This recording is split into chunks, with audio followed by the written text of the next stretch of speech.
Get more confidence. Get that promotion. Get moving up the corporate ladder. Get a better gig with an MBA from Mays Business School at Texas A&M University.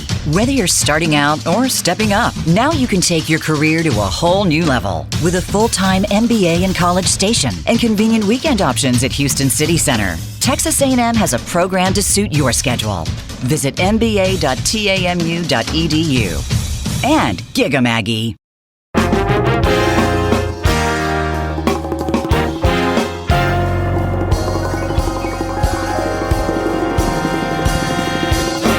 Howdy, welcome to Mays MasterCast. I'm Shannon Deer, the Assistant Dean for Graduate Programs, here with your splendid host, Ben Wiggins. Good morning, Shannon. How are you? Good morning. How are you?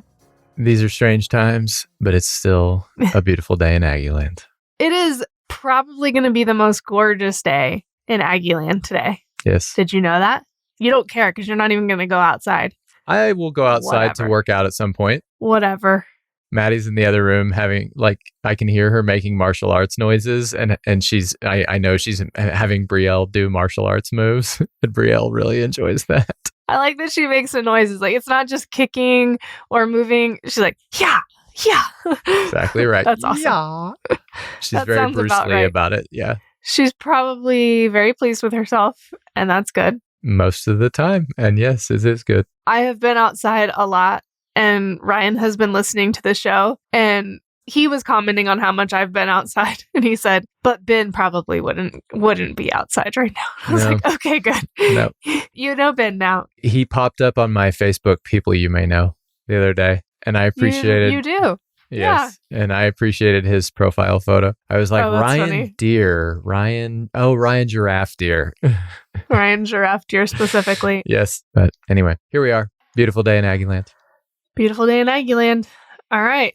Today on the show, we have Brad Deutser. He is one of my favorites lately. I've gotten to know him. He's an author, founder, philanthropist, and visionary. He is currently the president and CEO of his own management consulting firm. And specifically, he is really kind of a new form of an advertising agency. So a management consulting firm, but a lot of what they do is on the advertising side, but they also support companies as they develop organizational structures. And his firm is leading the marketing efforts for Mays graduate programs. So I got to go through the process of leading our team through vetting various firms that submitted to an RFP we had put out, and Deutser won the bid, which is really exciting for us. We've been working with them for quite a while now. I think we started in September with them and have been developing out a new campaign. In 2018, Brad published Leading Clarity, a research-driven set of frameworks and methodologies that unite organizations and motivate performance. He uses these principles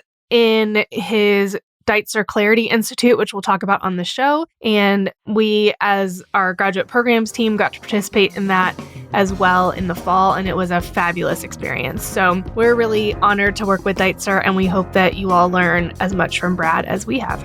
Let's get into it. We welcome Brad Deutser to the show. Thank you for joining us. I'm excited to be here. Thanks for having me. It is our pleasure.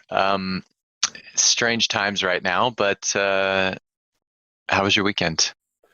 My weekend was great. You know, it's different.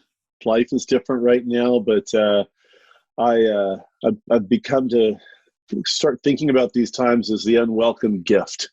They're unwelcome. It's going away at some point, but there is a gift hidden somewhere in these. So that's what I'm trying to embrace. No question. Let's get right into it with our icebreaker question. What is your favorite superpower?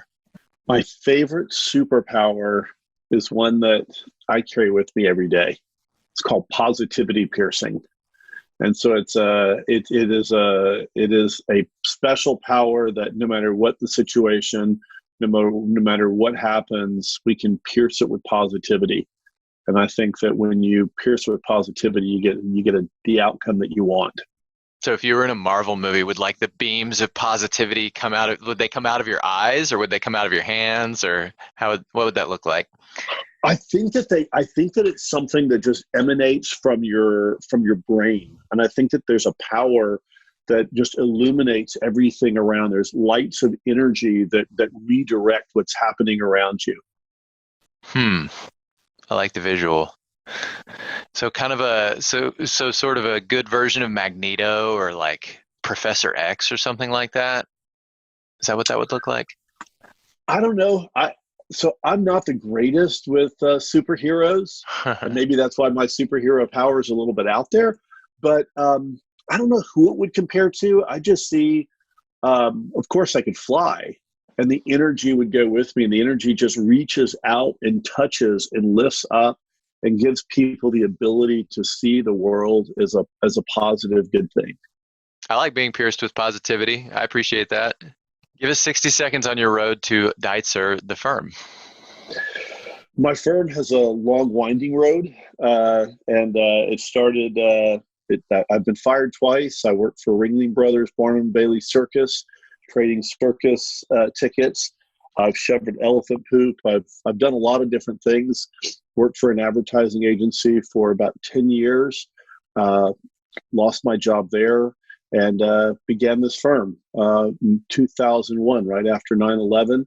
And the firm has evolved to be really what I want it to be. It started off as a strategy, communications, and we're really working to regain the intellectual high ground that advertising agencies gave away and became a consultancy.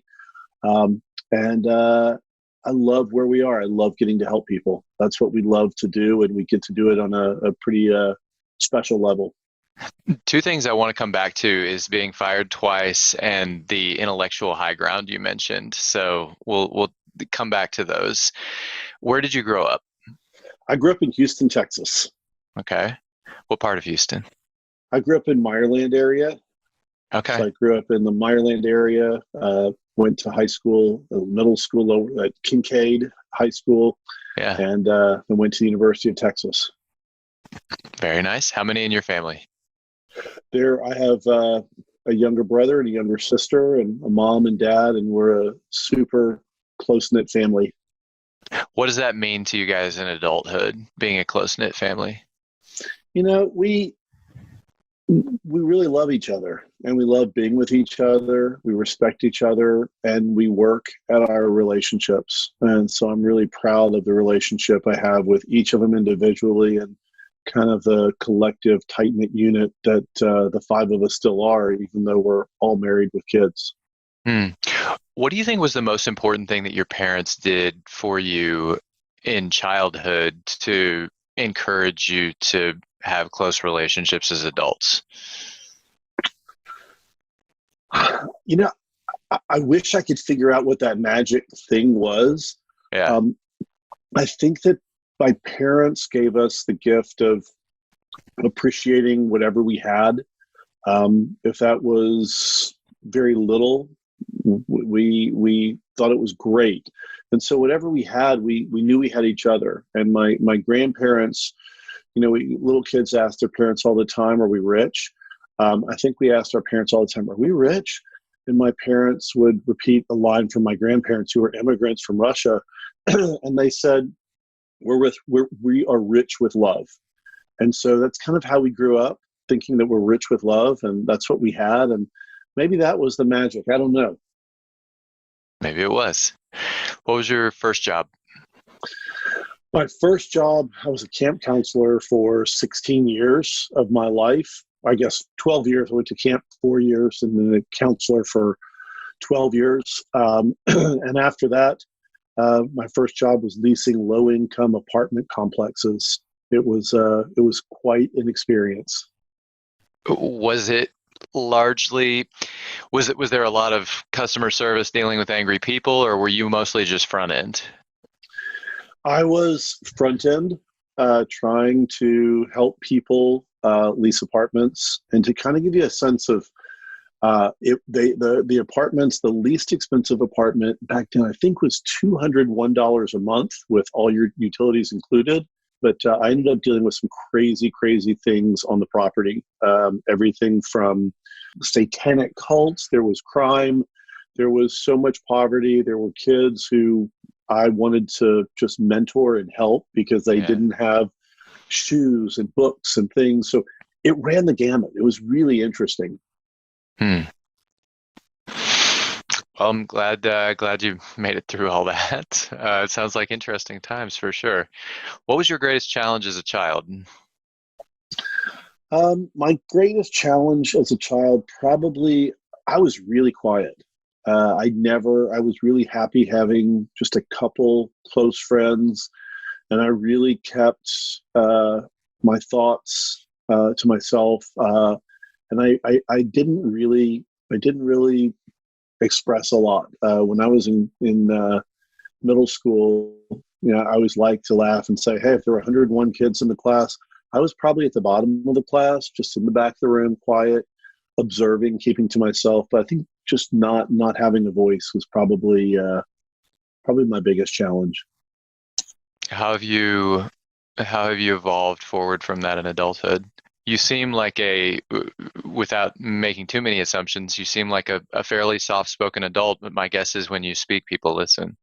I don't know if they always listen, but I speak. I don't have a problem sharing opinions. I try to be thoughtful. And I think that all my years as a camp counselor really helped to evolve who I am as a person. It gave me the opportunity to lead in different ways, in ways that were safe, that helped bring out my voice. And it's just kind of interesting today that I work with so many CEOs and leaders around the world, and I am their voice in some cases. So it's kind of strange how the world changes.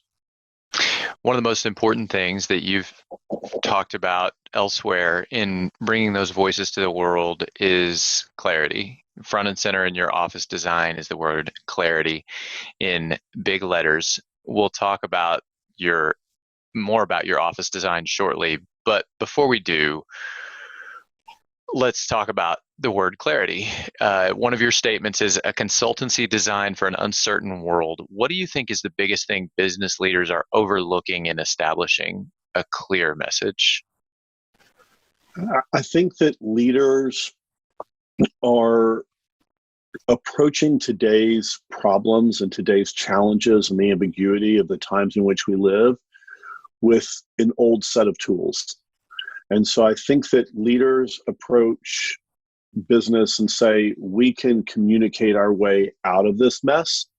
We can just create a strategy. And I think that it's more complicated than that. And so we work with leaders to help them bring all the tools together. Clarity is not an outcome. A lot of people think, it's an aha moment. I had this brief strike of clarity, moment of clarity. But we think of clarity as a process, and we think of clarity as the process to help leaders navigate the constantly changing times that we live in. And so it's about looking at their organization, their leadership teams through just a different lens. Let's talk about the different lens. I'm not asking for the secret sauce, but what is it? What are you doing differently? What is the Reader's Digest version of the magic for you guys? I think that the Reader's Digest version of the magic is really in how comfortable leaders are with change. Oh, so we talk a lot about the idea that our approach is simply a more human approach to organizational change. Okay. And so many organizations say the C word. Don't talk about the C word. But the reality is the C word, change, is part of business and it's part of life. Sure. And so what we help leaders do is to understand how to affect change. And we do it from a human perspective. It's all about the people in the organization. We talk about clarity. It's about identifying the connections. It's about understanding that the people in the organization are what make our organizations great. So how do we help elevate the people and get them to, in some ways, create a movement to take our organizations forward. And so when we talk about the process of clarity, and we talk about what that is, it starts with a really simple idea. And so one, it's thinking inside a new framework. Two, it's about humanizing connections across the organization. And the third part of it is leveraging the glue that we talk about, that is positivity. So those are the three kind of high level things that we think about when we think about the process of clarity. So the first one is think and lead inside a new framework. And so we talked about this. This is really the big kind of fundamental place where we start with organizations to say, you know, are you an outside the box thinker? Are you an inside the box thinker? And it's fascinating because most people raise their hand and say, well, I'm outside. Well, what does outside the box thinking mean? Well, it means creativity. It means innovation. It means all these different things. And you ask the inside the box people and they say, well, I like to follow rules. But what our research has shown over nearly the past 20 plus years is that it's the inside the box thinking that actually drives performance in an organization. It drives creativity and innovation. And it's a little bit counterintuitive. But the reality is that when you create a framework, when we create a framework for an organization, and there's clarity for both the leader of the organization and the people have a place to belong. That's the foundation of being in clarity. Everybody knows where they fit in the organization. They know where to lead from, and the employees know where they belong. And when you have the defined box, we can get into that if you want. When we have the defined box, then it allows people the freedom to create, to explore within a space that they're comfortable and that the company is comfortable in. And yes, we do want to get into that. How do you define the box? So the box is, for many years, we talked to organizations and talked about the four-sided box. Side one is direction. Side two is operations. Side three is people, and side four is engagement. So four sides of the box. Okay. All right. And so we measure that. We help organizations evaluate it. And so when you think about the box and you say, direction, does everybody in the organization share the same vision? Do we all know where we're going? And so there's different dimensions of each side of the box. I don't want to get wonky with it, but high level, it's about vision, that side. The operation side. The operation side isn't about how we make better widgets or how we do things like that, but it's our ability to adapt. It's how do we adapt to the environment? Are our operations set up for the change that's happening? And so we look at those two sides together, the direction and operations, and that forms the strategic system of the company. It gives us a good snapshot of what's happening in the organization. The other two sides, people and engagement. The people side is about teams and individuals, how they work individually, how they work collectively as teams. And engagement, that's really about where we look at the employees' fit, the clarity of their fit within the organization, how they contribute, do they see their contribution to the whole, as well as our connection. We talk about the climate as well as how we communicate with our internally and externally with the customer. And that forms the culture system. So it creates the box, the sides of the box give us a really good indication of the construct of the organization. But what we realized when we wrote the book is that there's a top of the box and a bottom of the box. And that's really important. The top is the environment. It's everything from the changing consumer psyche. It's the top of the box is what's happening in the marketplace. It's external? It's external. It's very heavily external. what's happening. And it's the part of the box that is, it's the environment that's changing all the time. And we look at the competitors, we look at things around us. The bottom of the box is identity. And this is where we spend a great deal of time. And it doesn't matter if you're a startup or if you're a 100-plus-year-old company. We have the fortune of working with both of those kinds of organizations. The bottom of the box is the part of the box that we don't tend to think a lot about. It's think about a present that you give.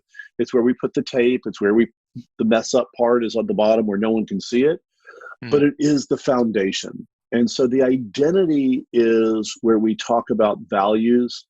It's where we talk about organizational characteristics. What was true about the organization years ago? What's true today? What must be true in the future? It's where we talk about purpose, tradition. This is the DNA. This is the DNA of the organization is located here. It's the culture.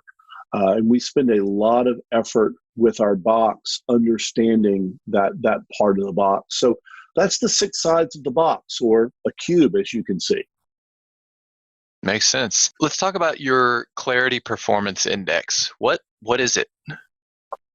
So the Clarity Performance Index is a powerful diagnostic tool that really gives organizations a clear picture of the health of their organization. And as we just talked about the box, the 4 sides of the box, the Clarity Performance Index takes, there are 12 dimensions inside the box. So each side has 3 dimensions, and there are 5 questions to each. And it's on a Likert scale, a scale of 1 to 5. Mm-hmm. And the 60 questions give us a real clear indication of the health of an organization. And so it shows us where organizations perform in each of those dimensions. But what's really interesting is it gives us a really interesting picture of the strategic system versus the culture system. And we're looking for a balance and an equilibrium. A lot of people look at assessments and surveys and say, I'm in the bottom quartile, I'm in the bottom half, I'm really not performing very well. And our view on that is it's simply a snapshot of where the organization is today. We're not looking for what's good or bad. We're looking for balance. We're looking for the story that it tells us. And sometimes in an organization, when we look at the Clarity Performance Index, we are looking at what we do well, and how does an organization take what they do well and use that to leverage their growth going forward. So it's not always about fixing what's broken. Sometimes it's about building on strengths. And as you'll hear throughout this, positivity is the glue that we believe is one of the most important elements of an organization. What usually surprises people the most or organizations the most after they've responded to the index? I think that for every organization, there's something different. We have never done this. We've done this thousands of times. We've never done this where someone said, wow, I didn't know that. There's always a surprise that they get out of the assessment. Sometimes the big kind of aha moment comes when they look at the whole of it and they see the imbalance that exists. Wow, okay. I've really focused a lot on my strategic system. Wow, I've spent a lot of effort with our people part of our business, and there's not the equilibrium that exists. But to me, I think that sometimes the biggest surprise is not in what the survey tells us. Mm-hmm. It's what they can do with it and the levers they can pull that they can affect pretty immediate change. And the fact that we don't have to take a deficit-based view to change an organization, that a lot of times it's building on the strength that is such an important piece. We take a very focused effort on really looking at the positive and building off those strengths. It's a big part of our work. Let's talk about your book, And let's talk about the Deutser Clarity Institute. The book, Leading Clarity, The Breakthrough Strategy to Unleash People, Profit, and Performance, is focused on the mission of clarity as well. What should a reader expect to be able to do after reading the book that they might not have been able to do without it? If they're looking for this book to do a job for them, what job does the book do? The book helps leaders frame their organization through the lens of clarity. So it walks you through the process. It allows you to think about your organization, the box of your organization. Mm-hmm. It gives a ton of exercises for you to actually work through the ideas that we talk about. So number one, it's about understanding your organization as a box. Number two, it's about creating alignment and how to think about your organization, how to think about connecting the different elements of your organization. It takes you through the importance of intentionality, being purposeful with every element of your leadership. And that starts with how your organization's constructed, and it goes to the design of the organization as well as the space and how people interact with each other. It also helps readers understand that there are things that we do to drive impact in the organization that oftentimes we are simply compliant. We're checking the box on. So we have our strategy check, we do our assessment check, we have our people systems check, but we're really not committed. So it gives you an understanding of a list of things that you can do to impact your organization, many of which you are doing already, and understanding whether your organization is committed or are you compliant. And most organizations tend to be on the compliant side, and there's things they can do to move to the committed side. The other thing that the other kind of two elements that it gives is it gives people an understanding of there are other things that happen in and around their organization that we call masqueraders of clarity, things that are masquerading as clarity in our organizations. Political correctness. There are the relationship between boards and leaders. There are a number of different things that masquerade policies. And so it gives the reader a chance to think about things that are happening in the construct of their organization and look at them through a different lens to say, are these really serving my organization, or are they masquerading as something else? And then the final piece is I think that it helps readers understand this idea of positivity, of being the glue that holds the box together, that connects our people and that connects us to our desired future state. Positivity is fundamental, especially in times of chaos and change, as the constant thing that holds the organization together and binds us to that future state. So I think that's the book in a nutshell. Okay. You said policy is something that masquerades as clarity. Did I understand that correctly? Yeah, policy. There's a lot of organizations that will say, let's create a policy for this, or you have giant, thick policy manuals. But who are the people the policies are for? They're for people. Right. And people tend to not know the detail of every policy. They're written by someone in HR. They're written to serve some purpose.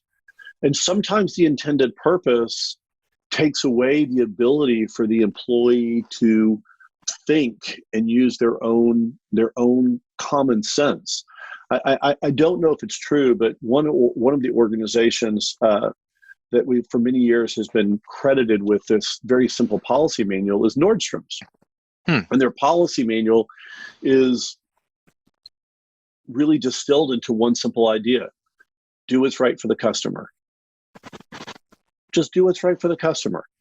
Think about all the times, and maybe not in the times we live in right now, but prior to that, where if you call the airlines and you wanted to make a change, or you wanted to do something different, I'm sorry, sir, that's our policy. Well, but it doesn't make sense.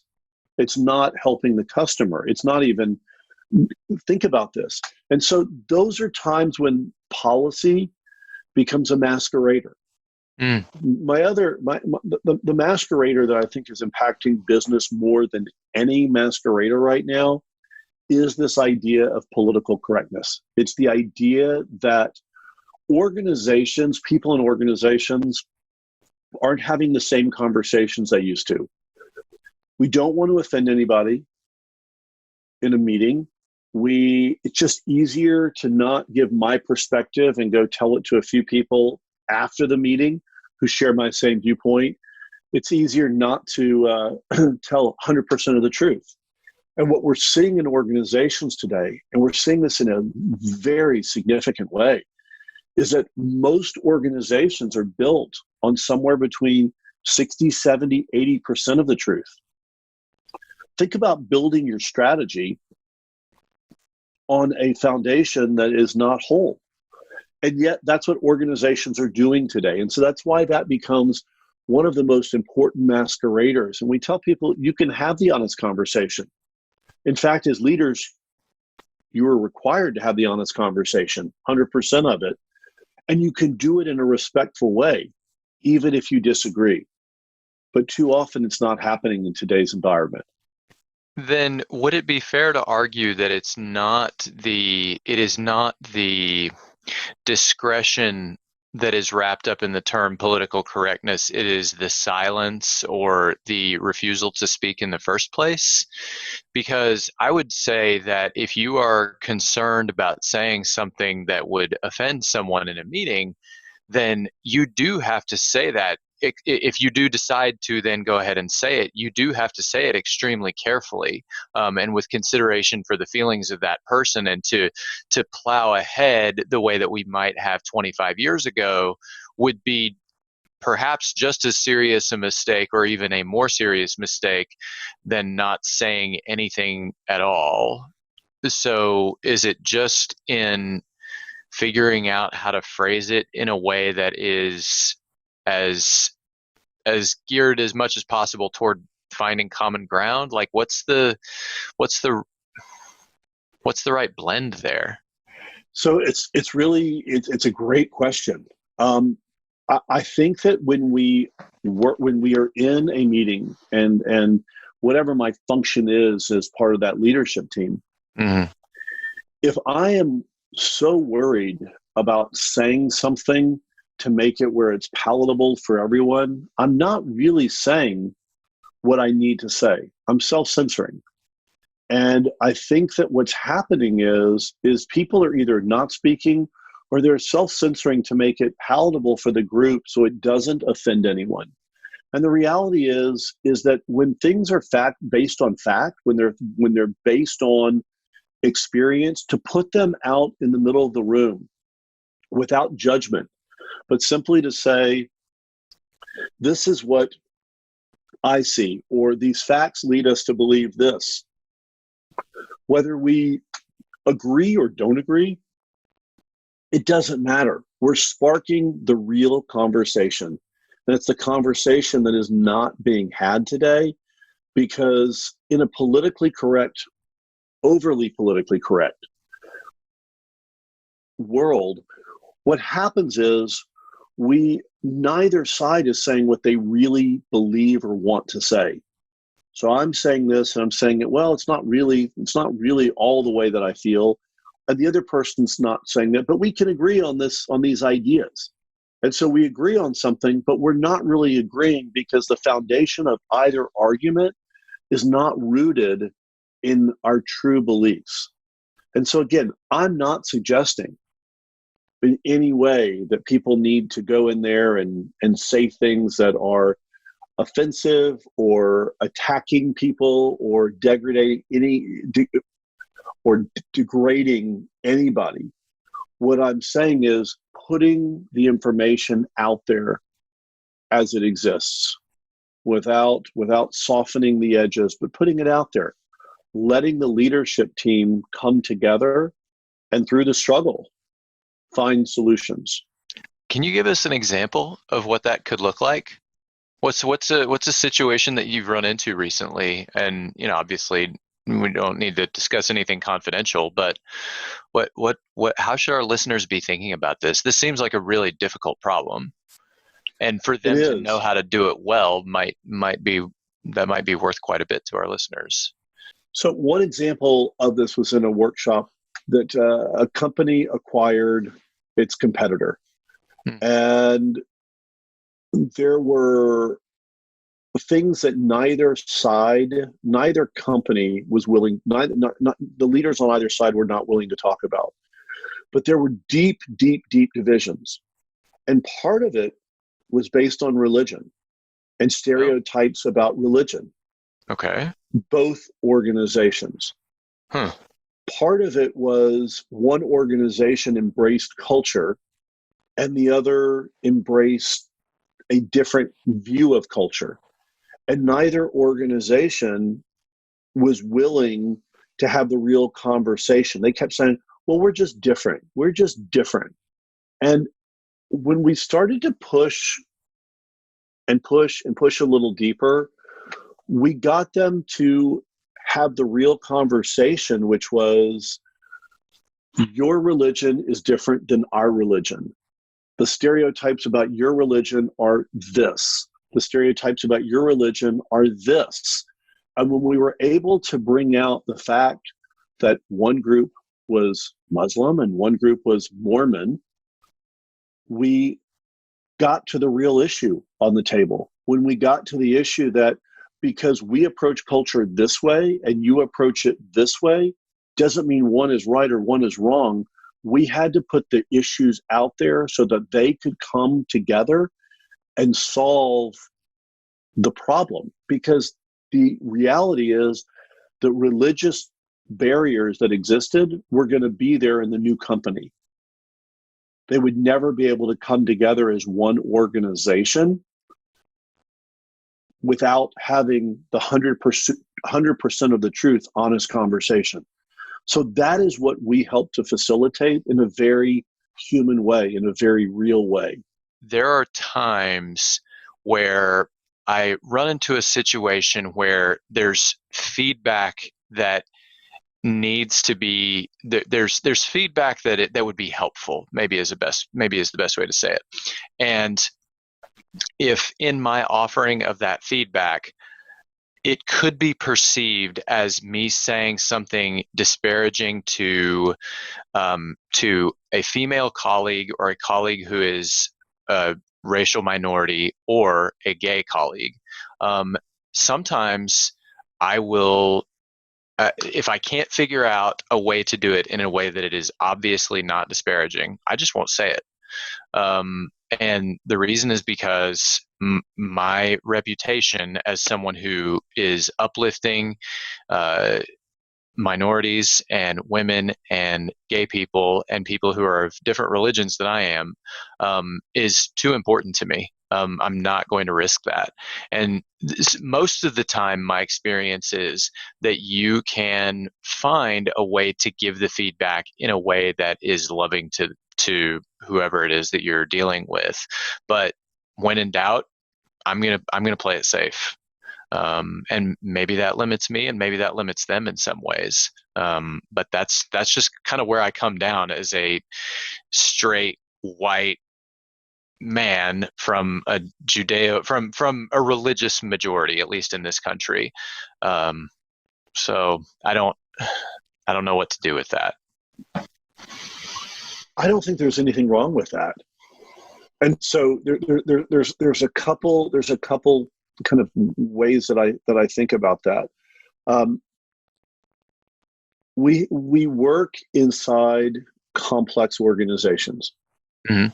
You work in academia, there are different challenges that exist in the workplace. There is a diversity of thought, a diversity of perspective, a diversity that is part of learning. I believe that you can provide constructive criticism to people when you approach it the way that you talk about it from a loving perspective. Mm-hmm. And I think that it's so much of the conversation is, are we going into the conversation to tear down? Or are we going into the conversation to build up? Are we going into the conversation with a loving, open, here to have something to help? It's a perspective. Or are we going into it that I'm the only voice that matters? And so I think the how here is really, really important. And I think that you're able, if there's a situation where the person is so on edge and you know whatever you say is not going to be accepted with the way that you're giving it, they don't have a desire to learn or grow or to be open to change, then I agree with you. Why put yourself out there? Why put yourself out there when it's only going to do harm? But I think that sometimes we make judgments for other people and they're more willing and they want the conversation, they want the dialogue, they want the support. And sometimes we don't give it to them when we have that opportunity. So I think that it's a blend. And I think it's like you said, finding the right moment for that. In organizations, it's easier for us to help those conversations because of the way that we approach culture.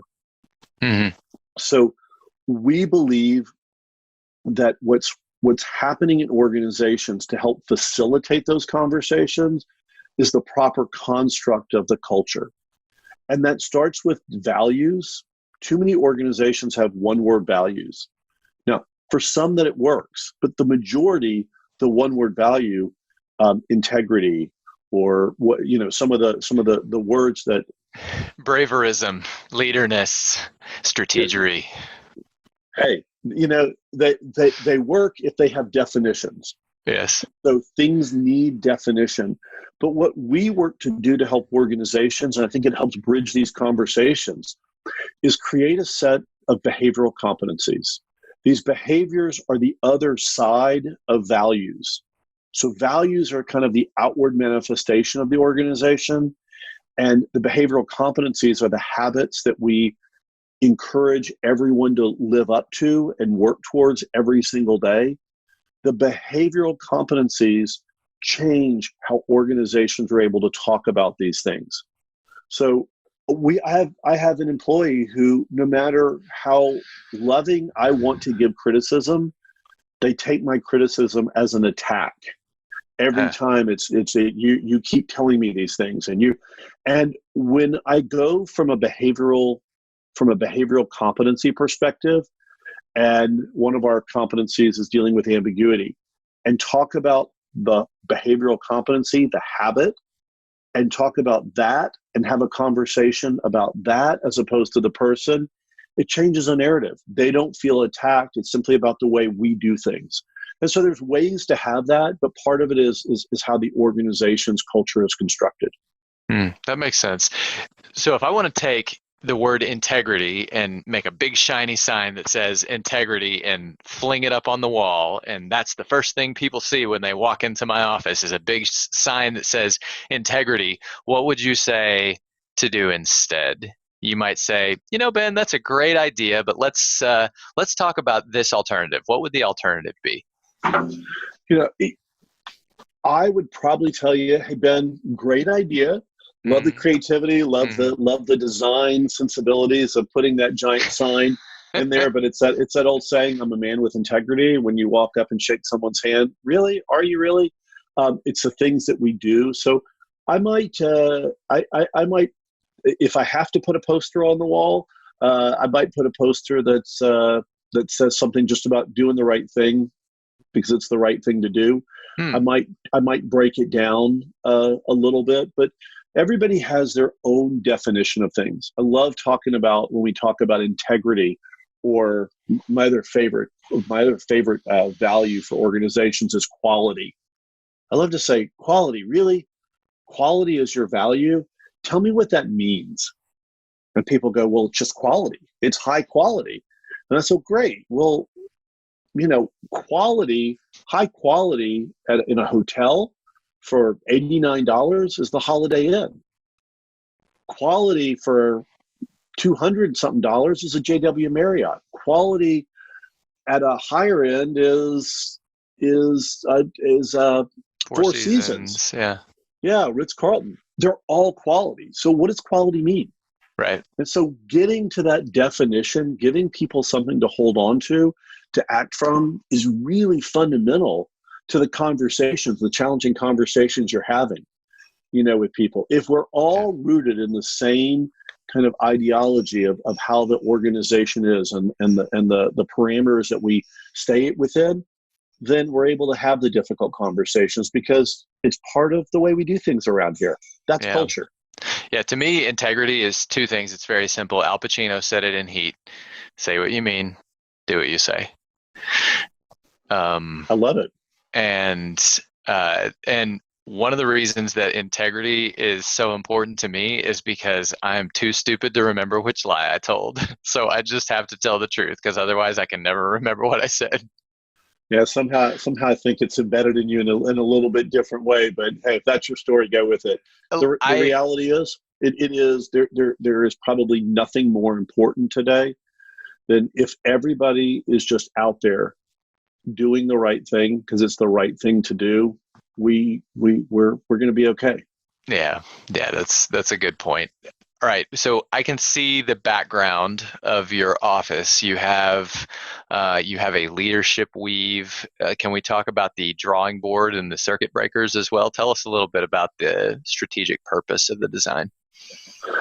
So design is really core to everything that we do. We've talked about that. So in our spaces, everything is intentional. The color of the floors are always gray in every one of our offices because leaders walk through gray matter and ambiguity every day. The way the tiles are laid, that gives an illusion of up and down. It's that what we see in the future can be different than what the reality is. So design is important.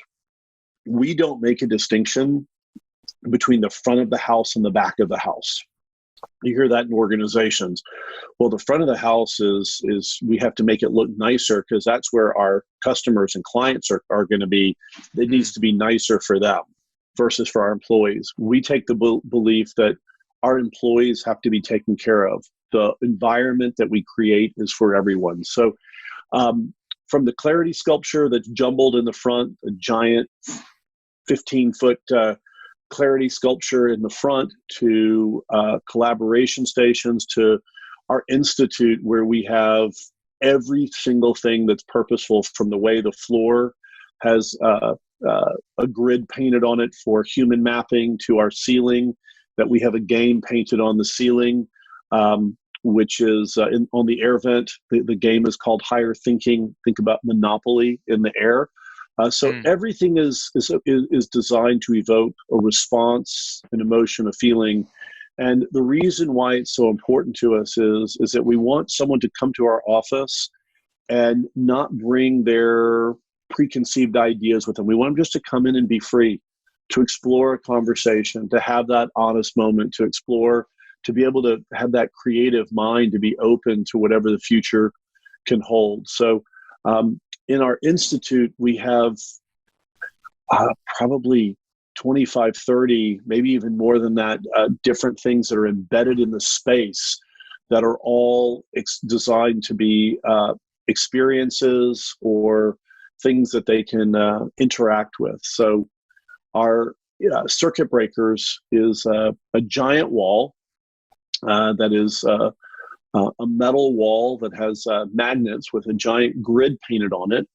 And there are 13 different things that impede the flow of our energy as leaders.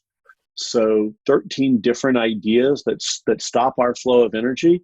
And so we put those on magnets, and we have individuals and teams come up on the grid and put the magnet based on frequency and intensity, and to get a picture of what are the things stopping their energy. And it's fascinating. Individuals who aren't into energy look at it and go, wow, I didn't realize, what's stopping how I'm stopping myself with that. So it's really a fascinating exercise individually, but do it as a team, and you see incredible commonality of the things that stops or impedes the energy of the team. So that's one thing on the wall. We have our leadership weave, where we have identified 13 competencies that we work with leaders to help them improve their leadership. And it's everything from navigating ambiguity to leading change to communicating effectively to positivity at the center.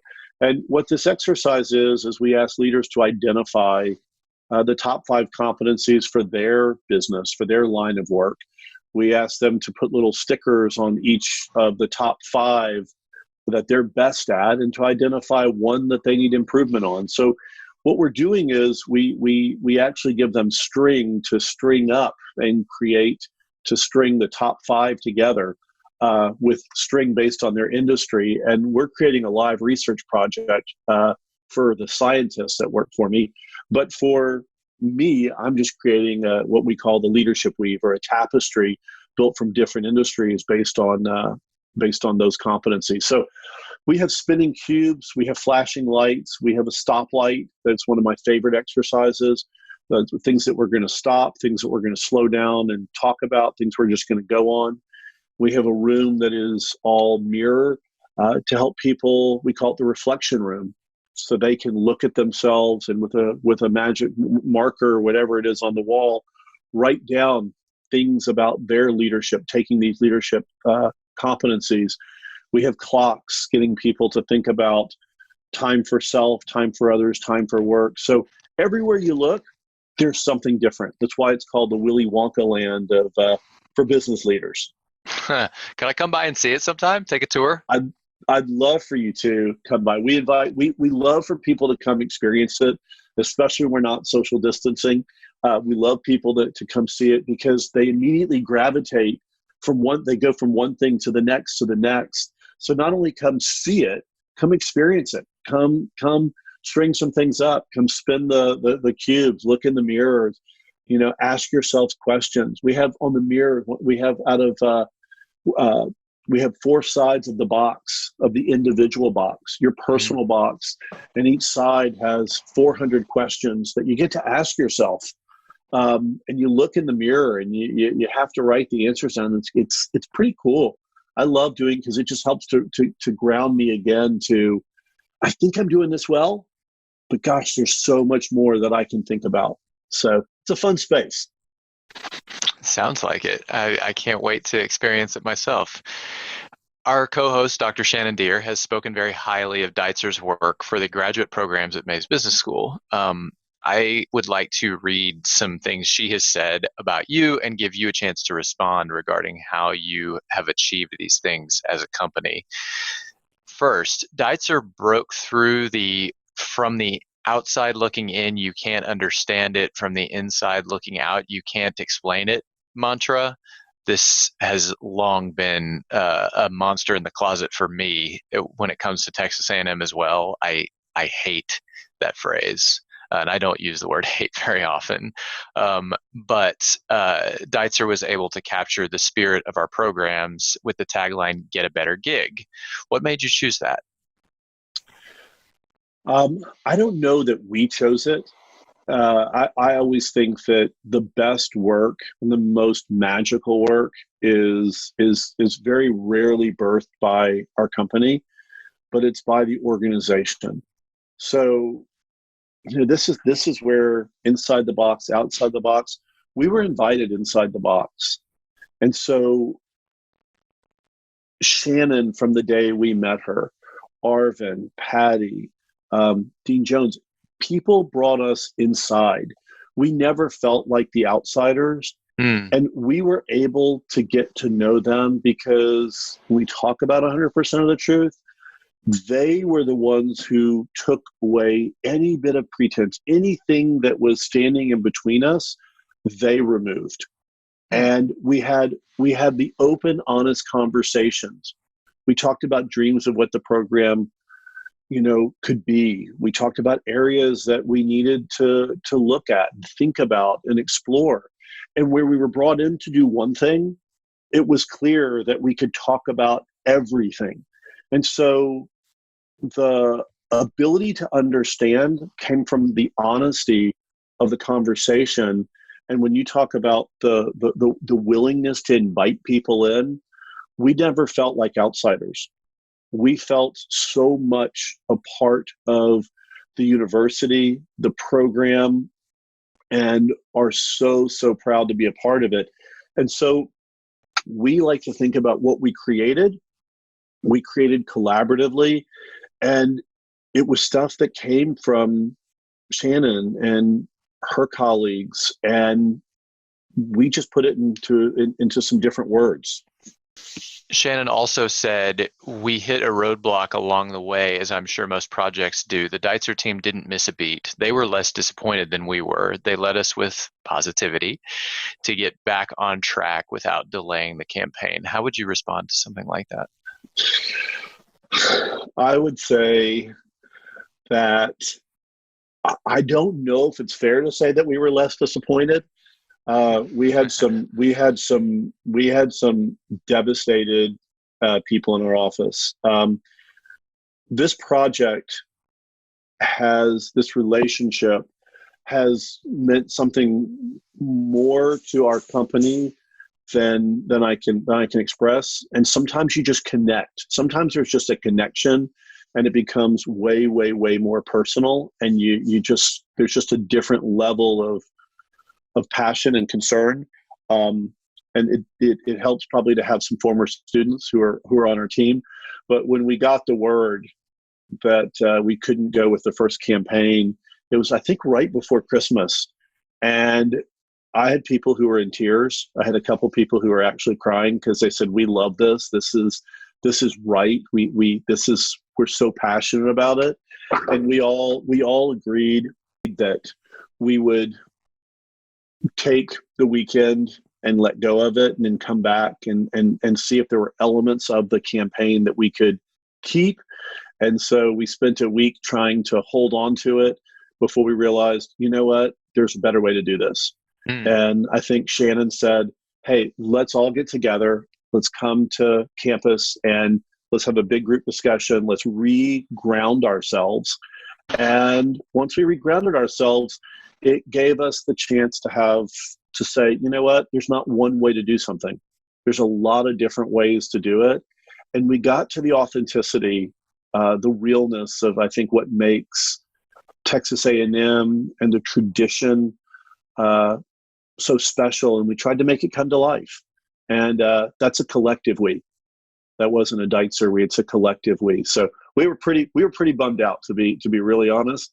And but the new year gave us new hope and new optimism. And we what no one knows is we probably had 30 campaigns pasted up on our office between the time where we were told we couldn't do the first one to this new one, and we kept saying, we like it, we like it, we like it. We just don't love it. It's not right. And for a lot of people, it would have been good enough, that compliant, but not for y'all. So we kept pushing at it, and then collectively together, I think we came up with this. What can you say about the first campaign? What was coming up short? I don't know that the first campaign came up short. What I would tell you is it was inconsistent with the standards of the university, and not from an appropriateness, but I think that organizations that have great tradition and protect that tradition, rightfully protect that tradition.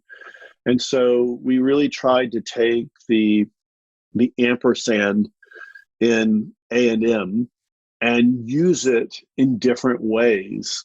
And it was super clever and it was super creative, but it probably wasn't appropriate for the institution.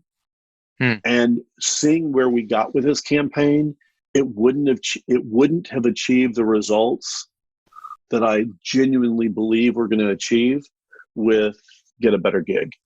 Yeah. Okay. Good thoughts. Tell us about getting fired twice.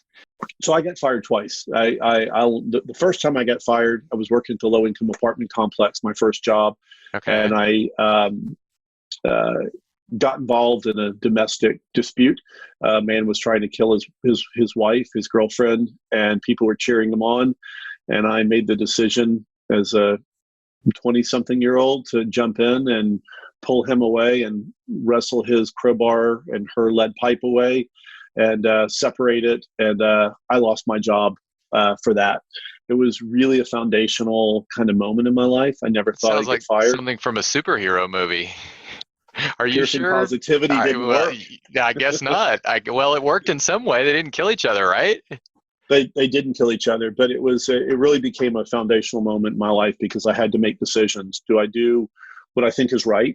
That value system, protecting human life, or my job. And I chose to protect the person. And so when they let me go, they told me they respected me for doing it. They were grateful that I did it, but it was just inconsistent with their policy. So I accepted that. Let me tell you something, Brad. If you don't have time to save somebody's life, your job doesn't mean anyway. So good job by you. Well, I did it. I am proud of it. So that was the first time. The second time, I'd been working for a company for almost 10 years, and the owner of the company had died unexpectedly. I was running the company, and his kids owned it and decided they wanted to go in a different direction. And when they told me, they said, "Hey, Brad, we're going to go in a different direction." I'm like, "Great, what direction?" They're like, "One without you." And yeah, I left. I left that conversation in tears and called my dad. And my dad said, "Son, I couldn't be more proud of you. I couldn't be more happy for you." And I said, "Dad, what are you talking about? I have no way to make money. I have 2 small kids, a brand new house. What am I going to do?" He said, "You'll figure it out." He said, "But you were giving everything to people who didn't value or care for what you did." He said, "You were working every night till 2, 3 in the morning, and you had no life. You have a chance to create the life that you want and need." So those were 2 of the kind of, big moments in my life. I don't know if they're my proudest moments, but they are 2 of the more defining moments in my life. But here you are, redemption. Redemption, I suppose. We're constantly working at it. Yeah. That's beautiful, man. Okay, rapid fire, and our listeners should know that this is a bit of a restart on rapid fire through no fault of yours. This was my fault. I wanted to talk in a little bit more detail about your first answer, but aside from what we just discussed, what do you consider your most valuable failure? Retiring early from law school and being forced to pass my resume out on the streets of downtown Houston every single day from 8 to 5 o'clock, and the humiliation that it caused every single day. I feel that. What do you think is people's biggest misconception of you? I have all the answers. They expect me to be in the room and give them the immediate answer, when it's very rarely me, but it's always my team. If you could have anyone as a mentor for one day, who would it be? Maybe Walt Disney. Yeah? Maybe Walt Disney, yeah. Just pure imagination. I think that's so much of what we're trying to create, and creating what hasn't been created, dreaming what hasn't been dreamed. Walt Disney. If he's not available, Winston Churchill. Fair enough. What is the most important advice you would give to yourself exactly 5 years ago? And if this was when you were still at the prior agency, then it has to be something different than what you learned from losing that job. No, I've had my company for a long time. So 5 years ago, my answer would be that freedom is not free. I had a partner who was a great partner, but it was time for us to break apart. And I was really afraid to break apart from them for a lot of reasons. And someone told me, "Brad, the price of freedom is not free. There's a cost to it." And it's changed my company and changed my future. People paid a lot more for, with their lives, with other things, than what you're having to do, go for it.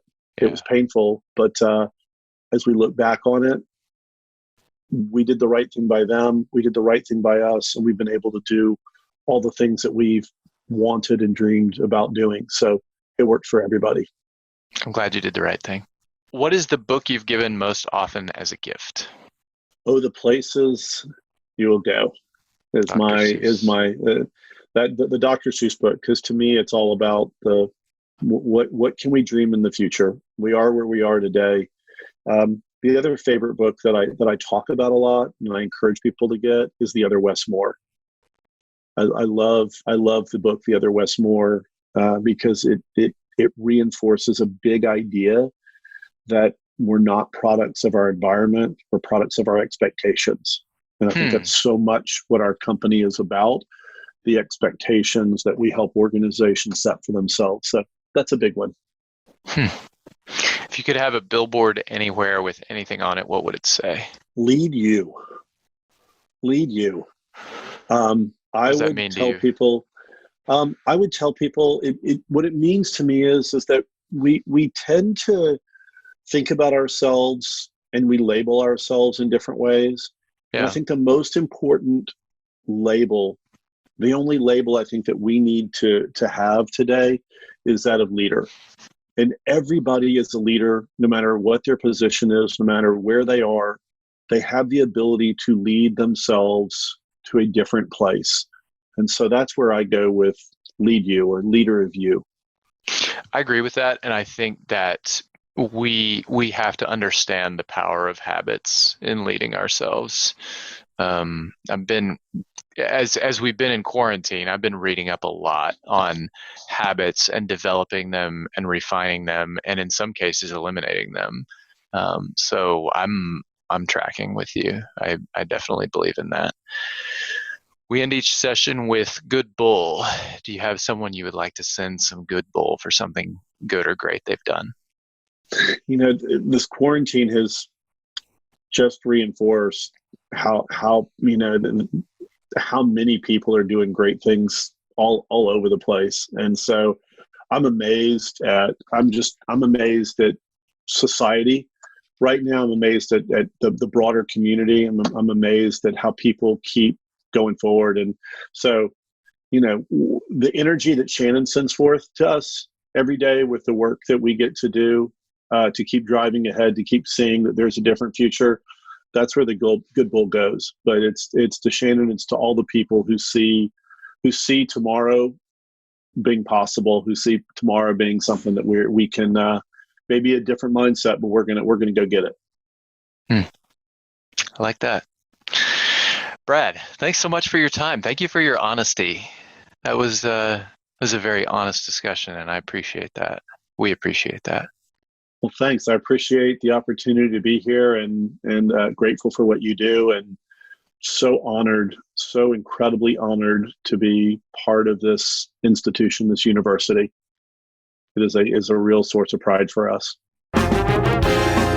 For our MasterCast top 3 takeaways, I first want to talk about clarity. I loved what Brad said, that policy sometimes masquerades as clarity. Mm-hmm. And you reemphasized that point with him. And I was glad that you did, because I wanted to hear more of what he thought about that. Because I do think a lot of times organizations try to create kind of narrow lanes for people as a method of clarity. And oftentimes that just creates frustration versus having overarching clarity. Like he talked about Nordstrom's having one policy in their policy manual, which is do what is right for the customer. And I think that kind of clarity, that clarity of mission and focus, is so important, because it's not about policy as much as it is where are you going to focus your energy and resources, or your resources, including your energy, time, talent,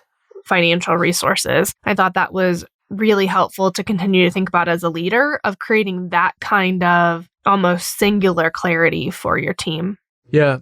I like the idea of making people aware of what your organization's broadest and most important function is. It goes back a little bit to Robert Gates talking about having the people who will implement the mission in on generating the mission. But I think in the case of somebody like Nordstrom's, the idea of doing what is right for the customer is something that resonates with all people. The idea of helping others, that's something anybody can identify with, or maybe almost anybody.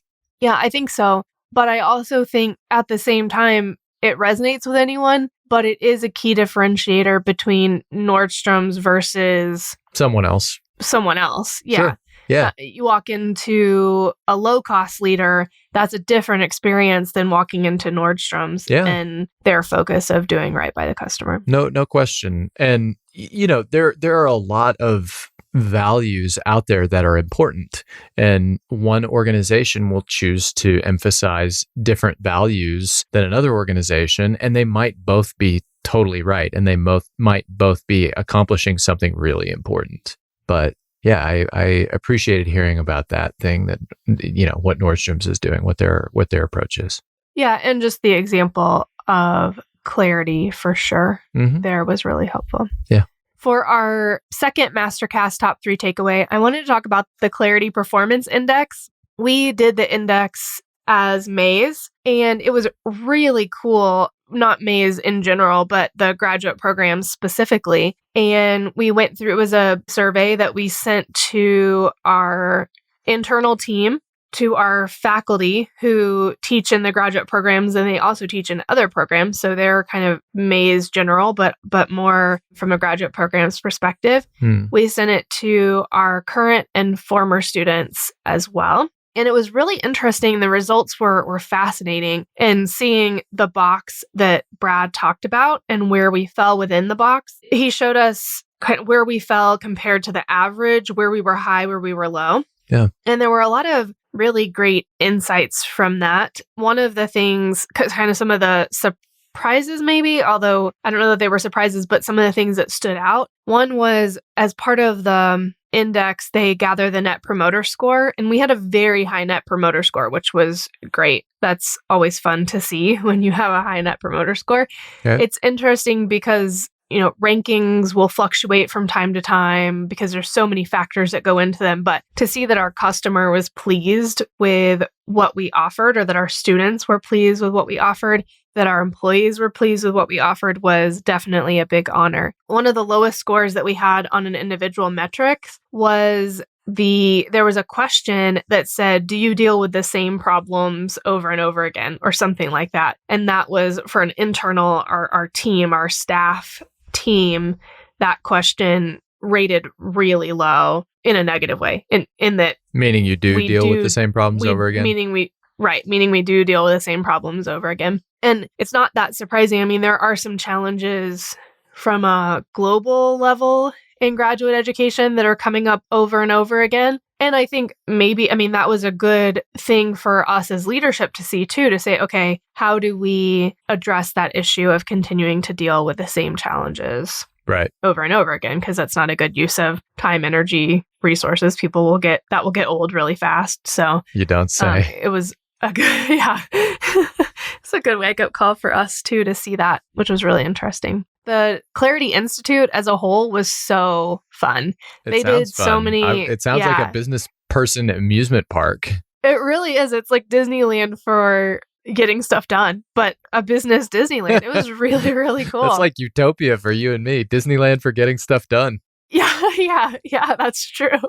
That's true. Maybe that's why I thought it was Disneyland. We got a lot done in a day, and it was cool. One of the activities that he did, I don't think I'm giving away anything proprietary, but he had us ask 5 questions that started with the word why, whatever we wanted. Just 5 questions about our organization that started with the word why. So, why is X so hard? Why do we consistently do this? Why doesn't that happen? Why does this happen? And it was really interesting as a tool for just getting at kind of maybe the pain points within an organization. Why to is just start Kyle's with beard why. So much more manly than mine? That's a pain point in my organization. I think it's a pain point in most people's organizations. Kyle's really got the beard nailed. I mean, it's impressive. It's a manly beard. But an excellent use of the why question, Benjamin. I liked it. Thank you. That's what I'm here for. No problem. For our third takeaway, I wanted to just talk about Brad saying he was a quiet child. My parents used to say the same thing about me. They would always say, when is Shannon going to come out of her shell? I still ask that question now. Yeah. At some point, the question became, when is she going to go back in her shell? When is Shannon going to go back in her shell? Like, we could use that shell every once in a while again. Right. My sister, the other day, she didn't post this on Facebook, but it was one of those, like, answer these things about your siblings things on Facebook. And she sent it to me. And it was really cute. It was like, who's the loudest? Who's the best cook? You know, things like that out of the siblings. Yeah. But she said a lot of them, it was like, well, as a child, me, and as an adult, Shannon, or vice versa, because we just kind of flipped roles. Right. But one of them was, who's the loudest? She's like, me when I'm having fun, and Shannon when she's just talking, because I have no volume button at all. Nice. But I just can't be quiet. Don't know how. I don't want you to be quiet. I want you to speak your mind, Shannon. Loud and proud, Ben. All right. Here we are. Close us out with a quote. I would love to do that. Okay. By the way, one of the other things that I appreciated Brad saying was being willing to discuss the humiliation of passing out resumes on the street. Oh, man. But the hustle, right? Yeah. That's a good thing for our students to hear is, hey, you probably haven't done everything if you haven't passed out resumes on the street. Yeah. So get on it. Yep. That was cool. Go make it happen. Go make it happen. This is a quote some of our listeners will be familiar with, and some may not. Be like water making its way through cracks. Do not be assertive, but adjust to the object, and you shall find a way around or through it. If nothing within you stays rigid, outward things will disclose themselves. Empty your mind. Be formless, shapeless like water. If you put water into a cup, it becomes the cup. You put water into a bottle, and it becomes the bottle. You put it into a teapot, it becomes the teapot. Now, water can flow or it can crash. Be water, my friend. Bruce Lee. An MBA from Texas A&M University can take your career to a whole new level. With full-time and weekend options, Texas A&M suits your schedule. So get a better gig. Visit mba.tamu.edu.